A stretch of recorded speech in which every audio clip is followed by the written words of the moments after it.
And the number one reason that the Gen Z or Gen Z people, as we say in Canada, are leaving is that my manager doesn't care about me.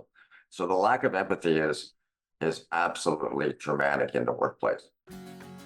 I'm Celine Williams, and welcome to the Leading Through Crisis podcast, a conversation series exploring resiliency and leadership in challenging times. My guest today is David Lahey, the founder and CEO of Predictive Success and best-selling author of From Hire to Inspire, How to Become the Best Boss. I almost said that wrong. I'm glad I caught that. Welcome, David. Welcome. It's great to be here. Thanks for the opportunity, Celine. Absolutely. I'm excited to talk to you today. But before we get into some of the things we're going to talk about, I'm going to ask you the question I ask every guest at the top, which is the name of the podcast is Leading Through Crisis. When you hear that phrase, what comes up for you, or what does that mean to you? Well, I mean, it can mean a lot of things, but I went through a personal crisis 4 years ago. I was in the best shape of my life, leading a great company here in Toronto in analytics, and heard the words that you don't want to hear from your GP that I had stage 4 throat cancer, and so wow, that's a game changer. So the crisis for me was to get through this. I wanted to live to see my grandchild being born or grandchildren, but there was a really a personal crisis ahead. So I very quickly started working with my team at Princess Margaret, a leading cancer hospital in Toronto, and looking at my team that was going to help me. And so the crisis was, maybe saddled a little bit when the doctor said, well, don't worry, 75% of people with throat cancer beat it and you should be fine. But in my case, I fell into the 25%. So I had a double crisis and I had to make a change in my medical team. But my team they were great, but they were really process people and precision people, and they didn't really bring any innovation. My tumor was growing. And so my own personal crisis was, to be alive. I was given 4.5 weeks to live. And if I had not changed my medical team, I wouldn't be here with you today. My new doctor, Dr. Logan Sue, brought in immunotherapy, which is the game changer now in cancer treatment. And my crisis was averted, and I've been on the path to recovery for the last 2.5 years. That is the definition of a crisis. That is one of, I hear often stories of, in general, I'm not saying on the podcast, but, people who, unfortunately, cancer is everyone knows someone who has had cancer at this point, right? It's the reality. And there's a really big difference between hearing that you have cancer and here's a path to treatment that, has a 75-90% chance versus 4.5 weeks to live. That is the definition of a crisis. It's kind of hard to say, but if you're thinking about, I'm going to be speaking at Queen's University Friday night at my MBA reunion. They've asked me to speak about, how do you think about, having a second chance at life? And think about a crisis as an opportunity to restart. I think a crisis, when handled properly and rationally, is a wake-up call for all of us. Personally, I've been given a second chance at life, and I'm not going to waste it. A lot of leaders that we come across in business, are put into crisis where maybe sales are falling or operation costs are soaring, or, they've just been purchased by a venture capital company. And so a lot of times they just need to think about, hey, take a yoga breath. What can I control? What can I influence? How do I show up at work? And how can I, put together a recovery path that makes sense for you personally as a leader, but also to, have the best outcome, or in business school, we say BATNA. And so in my case, I really had no choice. I was not going to be around. So I very quickly shifted gears, and it takes some courage, of course, but I think most leaders and most people, when focused, can be really strong at crisis management. Well, and the list that you named a few things, or take a yoga breath, a few things that in a crisis leaders can do to kind of pause and reassess.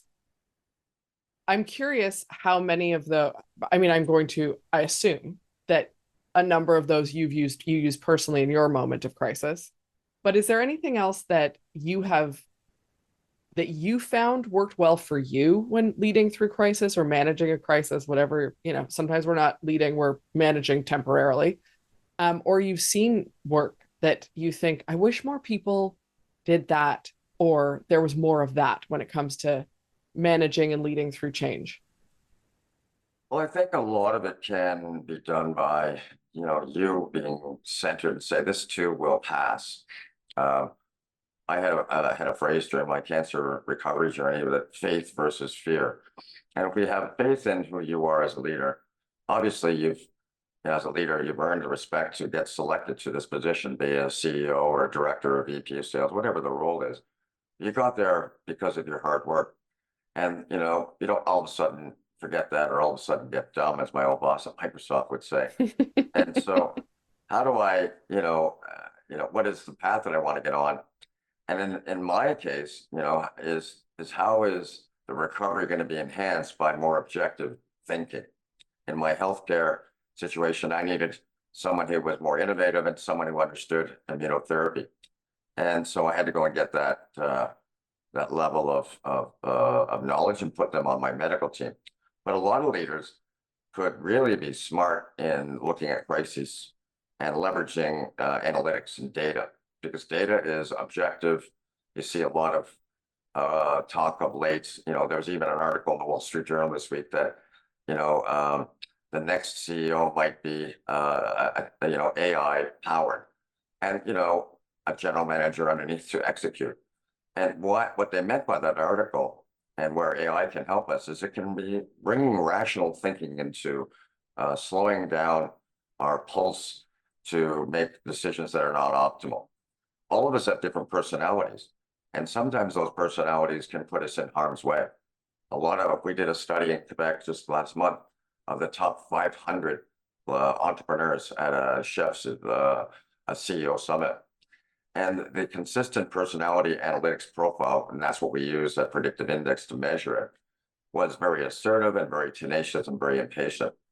That can work absolutely against you in a time of crisis when you need to be, more rational, more objective, and more automated in execution. So software can be a friend and an enabler, and AI is just, a wonderful vehicle to leverage that. So I'm curious. I have a question that comes up when I hear that. And I'm going to acknowledge that I am a big believer in data. The question I'm about to ask is not to take away from data matters, and we need good, accurate, valid information, right? That is the starting point. And I actually see a lot of leaders, CEOs, executives, whether, I've worked with them or when I'm out speaking, whatever it is, that fall into similar categories to what you're talking about, that assertive, impatient. What I don't see enough of, in my opinion, is data paired with empathy and understanding and nuance to actually have it be, in my opinion, and I'm fully not, but valuable and executable. And I'm curious if you see any version of that, if you completely disagree, how does that land for you? Because maybe it's just my experience and that's okay. No, your experience is bang on, Selena. I mean, the new black is empathy. In 2023 in Canada, we did 523,000 assessments or personality tests with the Predictive Index here at Predictive Success. So we have a lot of data. We're quants, we study it. And the number one reason that the Gen Z or Gen Z people, as we say in Canada, are leaving is that my manager doesn't care about me. So the lack of empathy is absolutely dramatic in the workplace. And we teach a lot of leaders to be thinking about being more subjective, being more empathetic. And again, this study from Quebec, just recent, was that the top leaders were assertive, they were tenacious, and they were also, for the majority, subjective and more empathetic in their decision style. And so that's very helpful. In fact, the work that we're doing with people in the medical profession, a lot of doctors, they're wonderful people, very detailed, very process. They're leaders that are very technical. But unfortunately, a lot of them lack empathy. They're very objective, and that bedside manner is challenged. And then on top of that, you're challenged with, their time being between clinic and research. And, it's a bit of a double whammy. So I would agree with you that, empathy is the new black, for leaders. We should all be, and it's coachable, which is great. And so all leaders should be, self-aware on their lack of empathy, on their path to being more empathetic, or, the the ability to connect with their employees, their colleagues, and taking time. Everything is not about work, and so you'll see a lot of people trying to come back or luring people back to the office, both in the United States and Canada. And the best managers are taking the time to get to know their people, on a more granular level.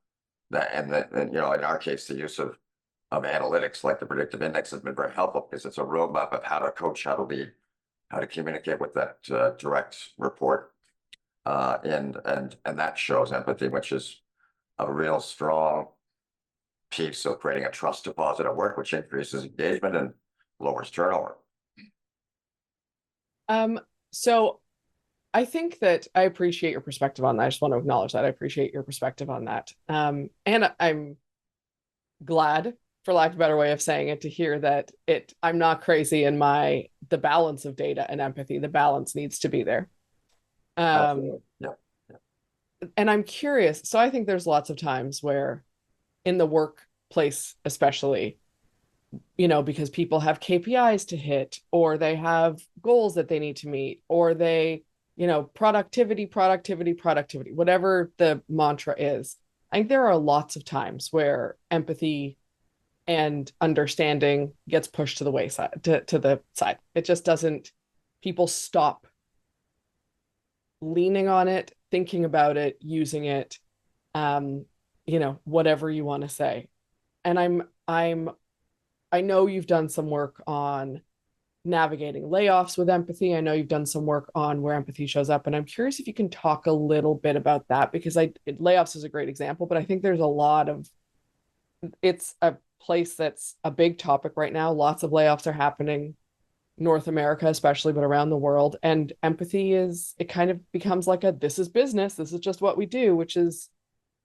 People forget, or managers forget, that you hired them, all right? You hired them, or someone hired them, and that was gracious. So the exit should be gracious and should be professional. Clearly, if some people are, employees are not making the grade, not hitting their number, it's easier in sales, of course, it's more cut and dry. But in terminations where we have to, remove a layer of management, it behooves us as leaders, as investors in companies, to maintain our brand. Because when, if a termination is done poorly, they're going to go out and talk about that company on social media with a vicious slant that's going to hurt the brand of the company dramatically. And so it behooves leaders to think about the exact personality of the people that they're leaving. Terminating people in an email is absolutely brutal. I mean, and we see that sometimes with companies that, they need some coaching. But you have an ability to make the termination of the change a soft landing. And a soft landing is done with delicacy, and it's done with the intimacy of understanding the personality of the person that you're severing. And that's where analytics can come in. And in our case, there's 17 different types of personalities at work. Well, I don't think you'd want to speak to all 17 people the same way in any conversation, but in particular in a termination. We have people that are very, what we call, social and persuasive, and to terminate them in a one-line email, it is devastating. They need that face-to-face. They need a little bit of heart-to-heart, and taking the time to do that is cheaper in the long run for the company. So I'm also, having worked in an organization and worked with organizations, I'm hyper aware that there's also an impact to the people who stay in the organization, especially, I worked at a company that there were layoffs that happened. They were one of those companies that, when they were doing layoffs or whatever they called them at the time, it would be on a Friday, and they wouldn't really share a lot of information, and they would tell the people that they can't tell the people on their team. And then by the time it was told to other people, there was already a rumor mill, and it just destroyed trust. It destroyed, for the people that were left, it deteriorated the trust over time. And I don't, I don't know that. I hope things have changed. I don't know how much things have changed where people think about the impact on the remaining people as well. I mean, mental health is a real challenge in the workplace. I mean, we had a death of a professional golfer, in the last couple of weeks, top of his game. I mean, people have to pay attention to, a mental health at any level. And so the people that are left behind, excuse me, sometimes they have what we call survivor um, anxiety. And, and that's a real thing. I went through that myself. Why was I chosen to live when, others in the cancer ward, passed away?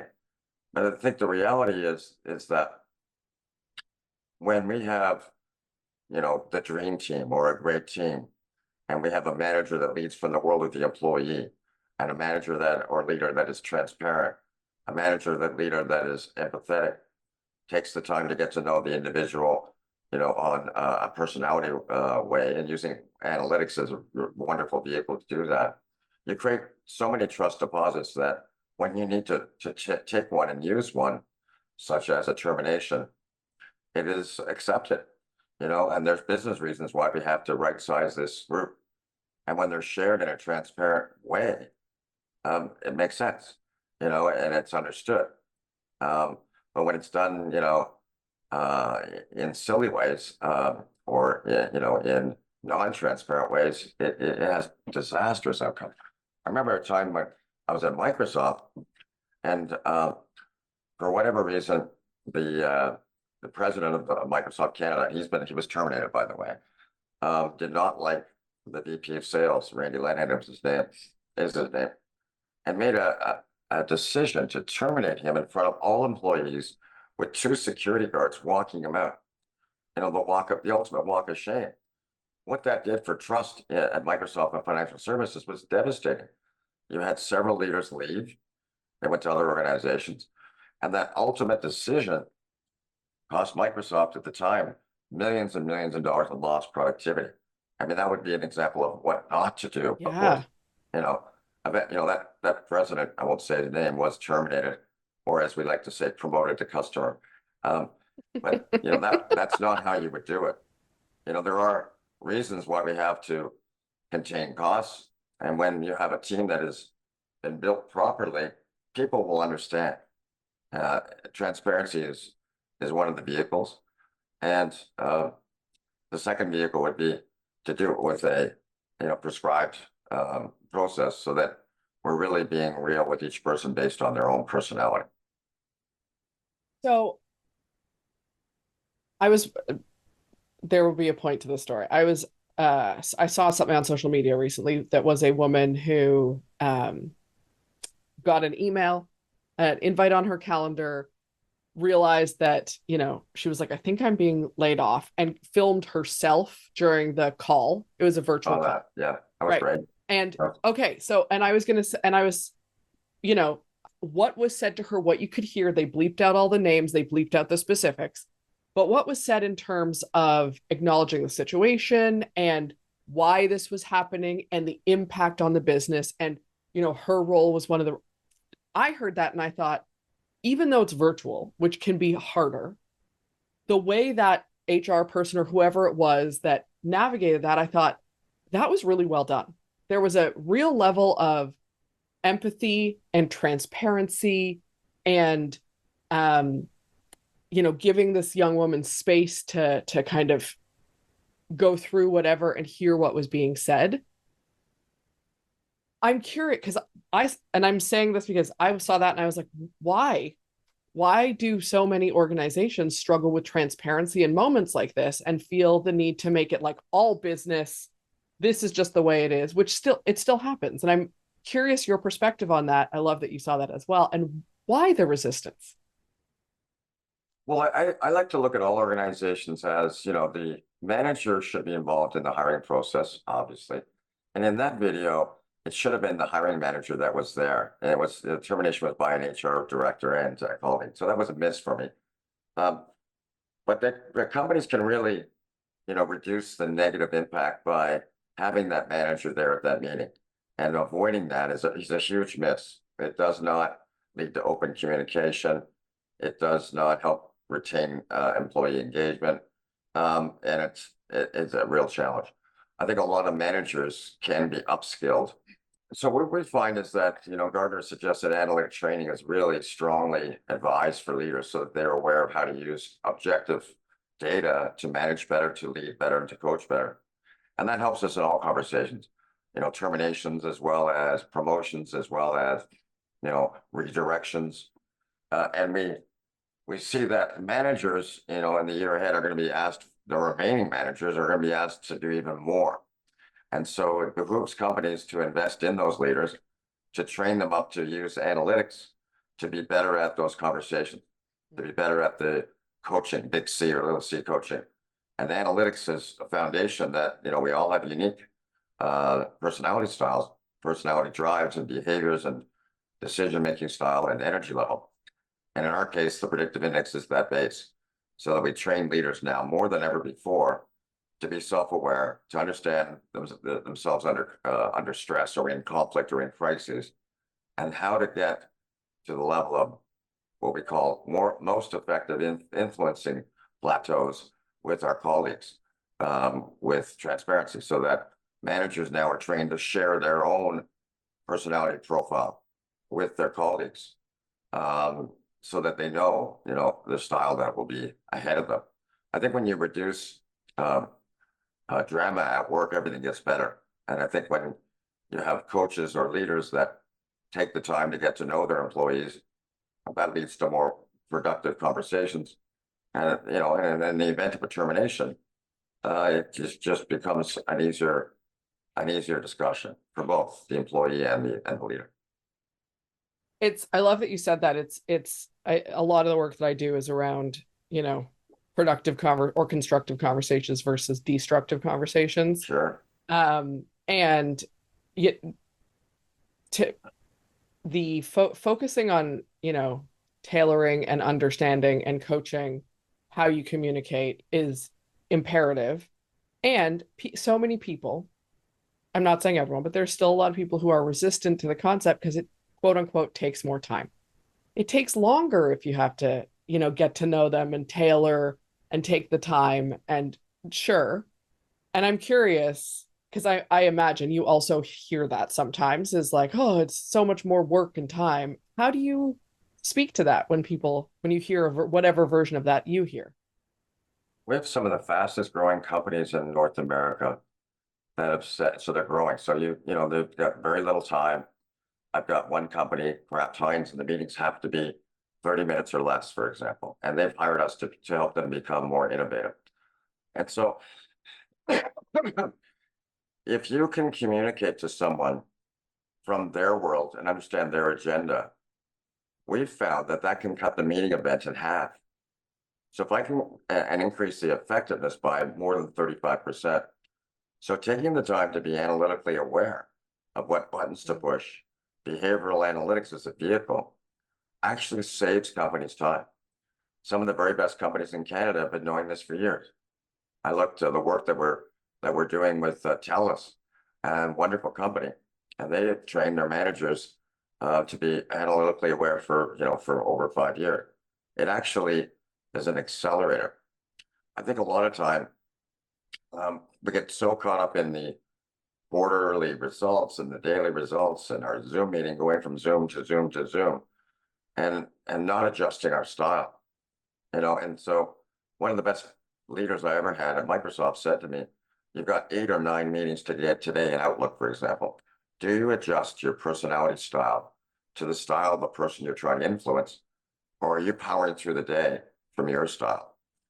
And at best, you would be, one of 17. There are 17 profiles in society, and you're really shoot and miss. So it actually is an accelerator. And I said at the beginning of the podcast today, taking a yoga breath and saying, what is the person I'm trying to influence all about? And getting data or an analytic vehicle, like the predictive index, for example, is, from my experience, is saving us time. We got a company in Calix, which is a company in San Jose. CEO is a guy named Michael Weaning, wonderful CEO. And his mandate was to take internet across the United States with wire. And very tenacious stock market, is their friend. They want to make sure they're growing their stock. He took the time, effort, and energy to train up 200 leaders with analytics, and specifically the predictive index. And he's had, year-over-year growth, which has been double-digit now for 5 straight years, because he invested in his leaders. That's a pattern we're seeing there. I like the work that we've done with the Irvings in Atlantic Canada for years. They're very smart people, very strong entrepreneurs. They've been training their managers in the use of analytics, in our case, the predictive index, and it's been a huge accelerator for them for decades. So I think a lot of companies are smart to think about, I'm going to do some type of training my leaders in the year ahead, because I'm going to have to ask them for more. They're going to have to be better people managers. I have, a lot of challenges at work. And the follow-up question would be from the managers, what are you going to do to invest in me to be a better leader? Something. And the new black is analytic training, so that I can understand group analytics. I can understand trends. These people were not great in sales. All right, what do they look like? Behavior. Let's create a model that is going to be stronger in innovation, or whatever the job to be done. So I think the big miss here is that companies don't take a yoga breath and say, what's the strategy? And then let's model what are the jobs that we need. And then let's put those people into those jobs that fit them. And let's take people that don't fit and put them into other roles that do fit them behaviorally, or create a soft landing for them to go somewhere else where their time, talent, and treasure is better suited for them and for the company, so we can create a happy alumni camp outside of the company. So,